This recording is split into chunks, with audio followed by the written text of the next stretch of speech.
absolute half. Okay, Smart Omega, they actually go for the Vexana here, where they want to try and take advantage of the ult there, coming in with the heals with Minotaur to kind of extend those fights. I was expecting them to go for the Lo Yi here for Smart Omega. Oh. That is true. Lo Yi actually still available, but I think they're worried because Lo Yi is still a hero that lacks mobility, right? Once guys jumps into the Lo Yi, there's not much that they can do, and that's a bit too risky. So having a hero... Stay tuned to the entirety of SPS Season 5 to watch that. In the meantime, here we have immediately, we do have got the penalty zone. It's just going to be dropped right out, followed by the Zaman Force. This one, Omega wants to really create this zone, but it doesn't seem like Chakdu will be able to stay in to survive as Sekai joins in the fray almost immediately. So build a bit of damage themselves, but you are not... Oh, wow, okay. Oh, wow, down in the bottom lane, completely out of match. We do have Sekai join into the fray and manages to bring down Jom and Endoryu. Not what we were expecting, especially since the turtle is up top.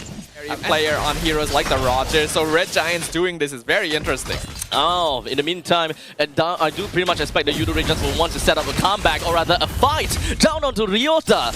Bring him down almost immediately, but the Dominator Descent was also used. So quite a bit of outplay do Smart Omega gonna have to do since they don't have anyone to easily kill. We'll talk about that in a short little bit, as we do have Smart Omega just gonna be jumping all the way down onto Yudo Red Giants, but it's not that easy, because we've got Cram going in with the penalty, so they did manage to catch on the tree, but Mino and Fury from the side of Chapnu just gonna send everyone flying up. But speaking of flying up, Sekai over at the back is just going to be executing one person. He will definitely want to get a kill on a Yuke here. He manages to with a triple kill to his name, but unfortunately Endoryu comes in, swoop in for the kill and ends his streak. Ooh, this is not quite over just yet. Stormy is gonna be the next one down to the hands of Endoryu, and Ryota even continues on onto Yumes, effectively bringing down 5 people in just one single team fight. Well, you asked what Omega needed to do to make the comeback, and I think that's a very good first step. Red Giants actually making a bit of a mistake, overstaying in that fight and beating over a 6 fights, take objectives easily, jump in, jump out, and it's like, oh, there we go, down onto the purple buff. It does seem like Yumes really want to ensure that Endoryu don't take the purple buff for himself, but unfortunately Sekai is the one that is going to be on the receiving end instead. Not only they didn't manage to stop Sekai from getting the purple buff, they killed him down, with Cram joining into the coffin as well. It wasn't in the map, but because of that, they had to deal with a numbers disadvantage.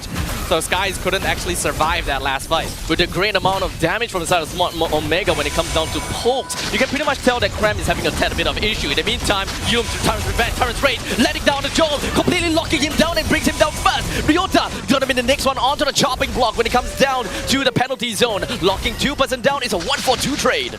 This is always one of the scariest parts of dealing with the Yudu Red, jumping at them a lot of the time. Alright, and as for now, middle lane, Stormy doesn't seem like he's having a very good time, as we do have the final slash that did manage to pull Stormy right out of the brush and take him down almost immediately. Yudo Red Giants understands that this is not exactly the fight that they will want to take, but Cram returns it with the penalty zone. Sekai jumps over to the back lines, he will want to take it down to the Chaknu and brings him down almost immediately because of the ticking time bomb off of the side of Cram. The fight continues and ensues. Cram is still going to be in the fight against Ryota with a quick little flicker. He hopes to be able to enlarge the gap a little bit more. He drags 2% down with him, while Sekai is just going to be back in his own jungle dealing with the purple buff, at least allowing him to still be quite a unit for this upcoming Lord's fight.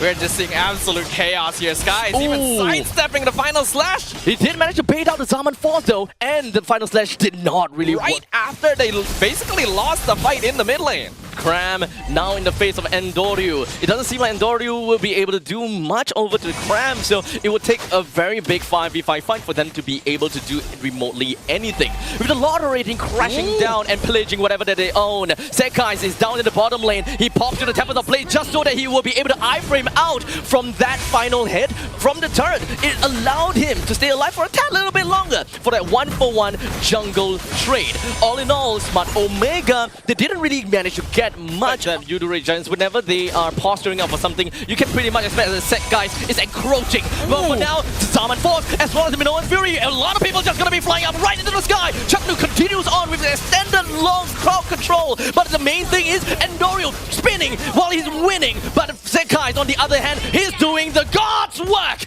getting himself the maniac as we all bore witness. Yudu Red Giants getting themselves a 4-man kill for a Maniac on Sekai's full team wipe and a core destruction. The continued ascension of royalty as the Sky Prince closes out Game 1 with an easy Maniac against Smart Omega to claim the first game of the series. I gotta have to say, Yudu Red Giants, they did definitely kind of show a little bit of like a seesaw kind of game whereby they are going back and forth. But reliably, Yudu Red Giants knows that they want to play in the late stages of the game and want to win. Jungle. Harif has leaked all the way through again. because Roger and Claude were both picked very early on, and both teams are thinking, okay, gold lanes have been picked. We don't need to ban any more gold lanes. So Red Giant just waits until the very end. Roger can definitely still pull a lot of weight when it comes down to jungle, except for the fact that I absolutely love to watch Sekai's onto the jungle role. But hey, you know, marksman fighter is still something that I can potentially dig. I mean, he's played it before. I mean, a few times, yeah. Yeah. And he does perfectly fine with it. I feel like Yudu Red Giants has a much difficult composition to play. Smart Omega has an easier ones, but these are world champions for a reason, right? So I feel like the drafts feel favorite towards Smart Omega a little bit, but I still think Yudu Red Giants might take this. Honestly, I really do want to see exactly what kind of strategy does Smart Omega really have for us, because there's a lot of crowd control. It is kind of like an ultimate fiesta to the fact that Cram just immediately flickered out to make sure he wouldn't get thrown into the rest of Omega shows how scary it can be. Chaknu and Yums, both of which are not at level 4 just yet. And now Chaknu is already at level 4. Yums is still not there yet. Julian manages to take down the turtle while Stormy draws first blood onto this Julian. Was it worth it? I do think that from a team to continue roaming around the map for now. Cram walking right over to the middle lane. He's taking quite a lot of damage while the Zaman Force is just going to be popped as well. Yums have managed to successfully bring the Jusin down almost immediately before Jusin even managed to pop anything. When it take advantage, really have to keep in mind of Yums, nice flicker along with the Jacundo in order to be able to pick up onto Endoryu. But Yudu Red Giants doesn't seem like they're stopping anytime soon just yet. They're still posturing themselves until they realize, okay, let's take a chill pill.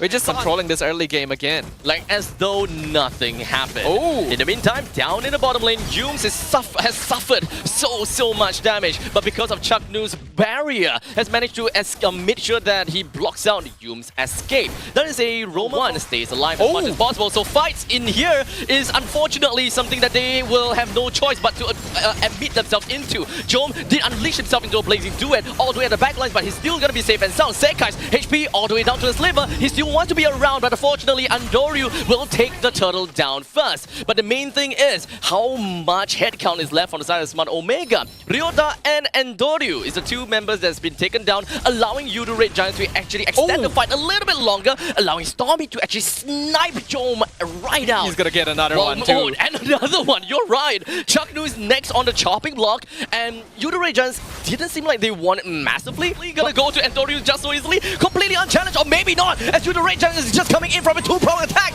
all the way down from the middle lane. They cut in onto Ryota as well as Endoryu, bringing him down almost immediately while Innocent pops up with the Zaman Force in order to be able to catch up onto Chaknu. With the Zaman Force intact, he can also be able to bring down the T2 in the middle. Yudu Red Giants' game plan at this point in time really feels like they are just kind of baiting and switching. They are pretty much going to be putting Cram all the way in the front line to bait something out. But in the meantime, Ryota all the way in the heart of the enemy is just going to be locking down onto Stormy. But Stormy says no, he's back in for more fights. While Innocent off of the sidelines brings Ryota down as well. Smart Omega failed to check their jungle. They went in easily. It's the question of whether or not Omega even survives this. And now Innocent with the Zaman Force right on top of the inhibitor turret at the top lane. They have managed to successfully bring that one down, as well as Jom. The fight is definitely going to go towards the side of Yudu Red Giants as the Lord fights for their cause, pillages everything that Smart Omega owns and loves. As Ukir, he's going to be hiding behind. He would really wish the Lantern will be able to do a lot, but no, wasn't able to do much at all as their core gets destructed. A surgical victory from the Yudu Red Giants here, limiting the possibilities of Smart Omega right from start to finish. And it just seemed like child's play for the MSC champs. I gotta have to say, Yudu Red Giants, boy oh boy, they are still defeated. So let us just invite Icy Baby back onto the panel once again. My friend, you the Red Giants, they are strong. Oh boy, they definitely are as well.